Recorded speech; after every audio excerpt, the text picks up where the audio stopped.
Commissioner Palacios. On behalf of Texas Parks and Wildlife, it's my pleasure to certify the North San Juan Park as a Texas Wildscape.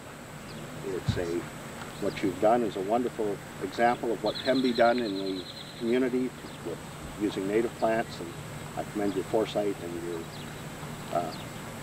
your understanding of our needs in the valley. This is going to be a beautiful park in a few years, and it is a beautiful park now. Thank you. Thank you.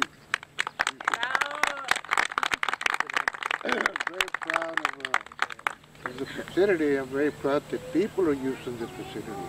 They get behind it, they use it, they come in, and they make good use of it. And Barbara has been very, very helpful. Of course, I want to thank Parks and Wildlife. With their cooperation, we had a $500,000 grant in conjunction with the county in order to build the facility. And I think it's a good investment in the community, and I'm looking forward to building a second one, South Alamo. It's half the size, it's going to have the same facilities, a community resource center, and 10 acres of park. So I'm looking forward to that. Thank you again. I'm looking forward to coming back with that.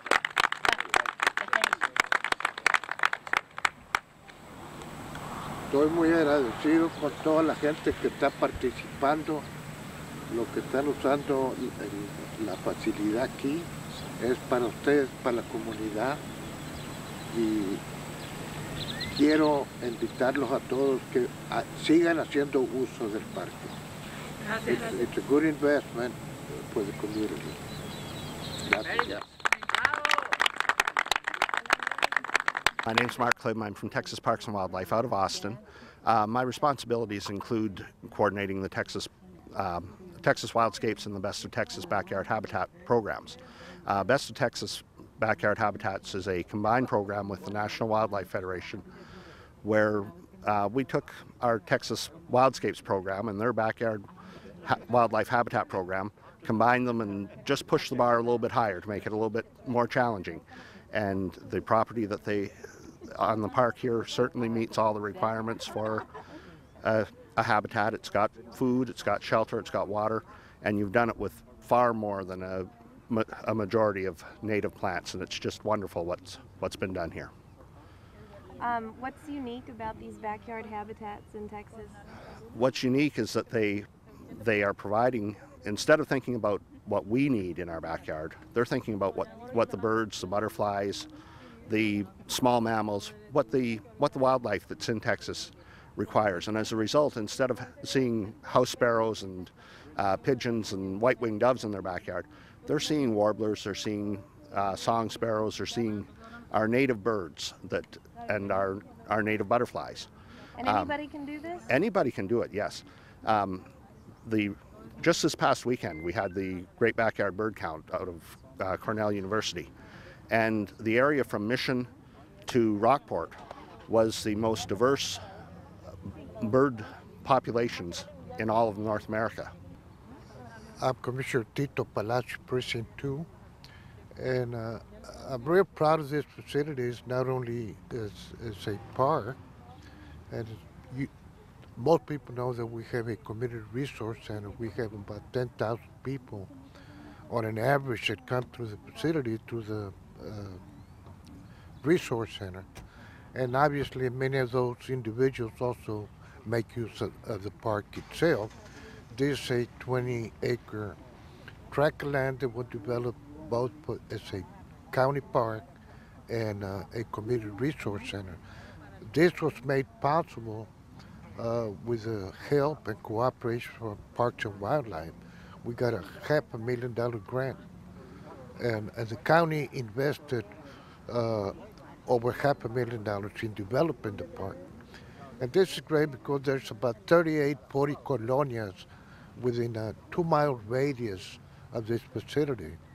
It's within basically walking distance where families come in and enjoy the park facility, then come into the community resource center and take care of county business as all the services are being provided out of this building. Along with this, this is it's something good for the community because otherwise a lot of the people, a lot of the kids in the area uh, do not have the privilege of having a facility such as this and to enjoy outdoor life. They can come and spend a whole day and as a family and have a good time, spend some good quality time with the family. And this is something that a lot of these people in the area would not have the opportunity either to visit or be familiar with such a thing as we've got here. Interestingly enough, this is the first park that has been designated, in Hidalgo County. So again, it's a first for Hidalgo County. I'm proud that it's in Precinct 2, and I'm proud to be the commissioner. And I certainly express gratitude to Parks and Wildlife for their cooperation and participation in developing something like this. But principally, I'm proud of the people that make use of the facility, that gives them something to do and bring the kids in. It's something that I brag about all the time because it's something that is needed for the community. I'm Barbara Storz, and I'm the Extension Horticulturist with Texas AgriLife Extension, and that's part of Texas A&M. And we really promote using native and well-adapted plants in the Rio Grande Valley. And the park has been a perfect project to promote that to the community, because we've planted the park in 90% native plants, which creates a wonderful habitat for wildlife, and it reduces the maintenance that's necessary to maintain a park for the plants. Homeowners would do well to come to our park and take a look at the kinds of plants that we have. They're going to increase the wildlife that comes to their backyards, and they're going to decrease the water that they have to use to keep the plants alive. And of course, if they take our example and use lots of compost and mulch, it'll reduce the stress on the plants and conserve water. The park has a 600-foot-long butterfly garden, 59 flower beds, and a native tree and trail. And we use it as an outdoor classroom for our habitat steward classes, our grounds maintenance classes, and our master gardener classes. My name is Araceli Rosales, and we're with the farmers market right now. But we first started with this beautiful lady here. She's a blessing. You gotta all know this. She's wonderful. And you also asked me with who we are. How do you use the park? Oh, we're here with Las Familias. You gotta help me. The Growing Growers program from Texas Cooperative Extension, right? Organic farmers market. Right. And that resulted in the farmers market. We have a classroom, an outdoor classroom here, and we grow vegetables to show people what it's going to grow and how to space them and so forth. But all of the ladies have gardens in their backyards, and they're growing vegetables for the farmers market. And we hold a farmers market twice a month here in the park. What do you say to people? Should people come out to this park, and what have you learned from this park? Okay, well, I have learned a lot. Especially, I mean, everybody that's here is because they like it. I mean, obviously you have to like it. So when I heard about her class, I said, maybe. But now that we've been going to class in September last year, it's now more like you feel you're compromised because what you learn, you have to share it.